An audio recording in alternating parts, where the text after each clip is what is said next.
সরকারি চাকরি আইন ২০১৮ সংশোধন করে সরকারি চাকরি অধ্যাদেশ ২০২৫-এর জারির প্রতিবাদে তৃতীয় দিনের মতো সচিবালয়ে বিক্ষোভ করছে কর্মকর্তা-কর্মচারীরা। সকালে কর্মবিরতি দিয়ে সচিবালয় কর্মকর্তা-কর্মচারী সংযুক্ত পরিষদের ব্যানারে সচিবালয়ে বিক্ষোভ শুরু করে। এ সময় তারা বলেন, আলোচনা ছাড়াই তড়িঘড়ি করে আইন পাশ করেছে। যতক্ষণ পর্যন্ত আইন প্রত্যাহার না করা হয় ততক্ষণ আন্দোলন চালিয়ে যাওয়ার ঘোষণা দিয়েছে কর্মচারীরা। এদিকে আন্দোলনের ফলে ব্যাহত হচ্ছে সচিবালয়ের স্বাভাবিক কার্যক্রম।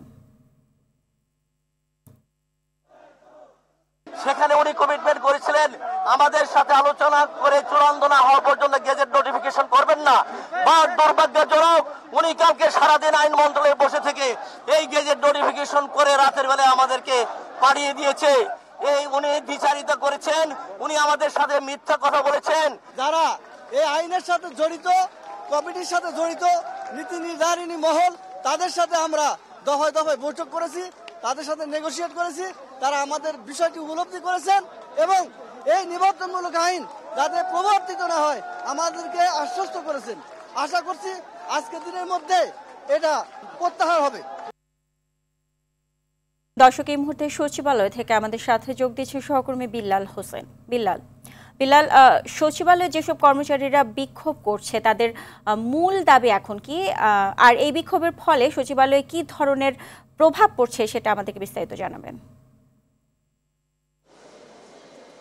সুজন, আপনাকে আসলে জানিয়ে রাখি যে তারা যে কারণটাতে মূলত বিষয়টা আপনারা জানেন যে গত যে সরকারি যে আইন ২০২৫ যে সংশোধন করে যে ১৮ সালের যে আইনটি সেটি খসড়া সংশোধন করেছে সরকার। এর ফলে পরবর্তীতে কিন্তু আজকে তৃতীয় দিন ধরে কিন্তু সরকারি কর্মকর্তারা কিন্তু বিক্ষোভ করে আছে, বিশেষ করে সচিবালয় যে সকল কর্মচারী তারা। আপনার থেকে বলে রাখি যে আইনটি সংশোধন করার ফলে কিন্তু শুধু কর্মচারী না, সকল সরকারি কর্মকর্তাদের ক্ষেত্রেই কিন্তু এই আইনটি প্রযোজ্য হবে। যেখানে আসলে বলা আছে যে কোনো প্রকার যদি কেউ যদি ছুটি নিয়ে যদি অনুপস্থিত থাকে, পাশাপাশি কোনো বিশৃঙ্খলা পরিপন্থী, তখন তাদের বিরুদ্ধে একটি নোটিশ দিয়ে কিন্তু ব্যবস্থা নিতে পারবে। আর এই আইনটিকে আসলে কালো আখ্যা দিচ্ছে। তাদের যেটি দাবি, তারা যেটি বলছেন যে এতে করে আত্মপক্ষের যে একটি সমর্থনের সুযোগ সেটি থাকছে না। আপনাদেরকে বলে রাখি সকাল থেকে কিন্তু সচিবালয়ের যে কিছু অংশ কর্মকর্তা কর্মচারী তারা হচ্ছে যে সচিবালয়ের যে কর্মচারী যে পরিষদের যে ব্যানারে কিন্তু তারা কিন্তু বিক্ষোভ করে। বিক্ষোভ প্রচারে কিন্তু বেলা ১২টা থেকে বিক্ষোভ শুরু করে। পরবর্তী তারা সচিবালয়ের যে প্রধান যে ফটক সেটি কিন্তু আটকে দেয়। আটকে দেওয়ার পরে কিন্তু জনপ্রশাসন মন্ত্রণালয় কিন্তু তারা অনেক সময় ঘেরাও করে। এরপরে কিন্তু তারা বিক্ষোভ এখান থেকে একটি কর্মসূচি তারা প্রথমে দিয়েছিল যে আজকে বিকাল ৪টার মধ্যে যদি আইনটি প্রত্যাহার করা না হয় তাহলে তারা ৩ দিনের ছুটি নিয়ে আসলে অনশনে যাবেন। আপনাদেরকে আরেকটি তথ্য দিয়ে রাখি, এখানে কিন্তু বলা যায় যে একটি অংশ এই আন্দোলনটি করছে, পাশাপাশি কিন্তু যেহেতু এই আইনটি সব কর্মকর্তাদের জন্য প্রযোজ্য হবে, সবাই কিন্তু এই আন্দোলনে কিন্তু নামছে না।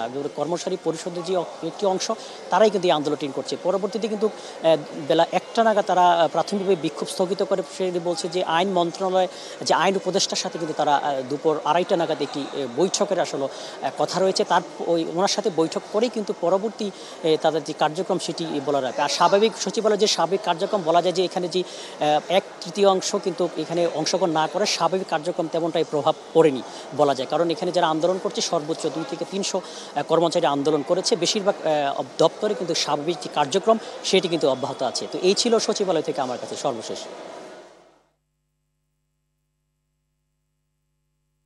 ধন্যবাদ আপনাকে।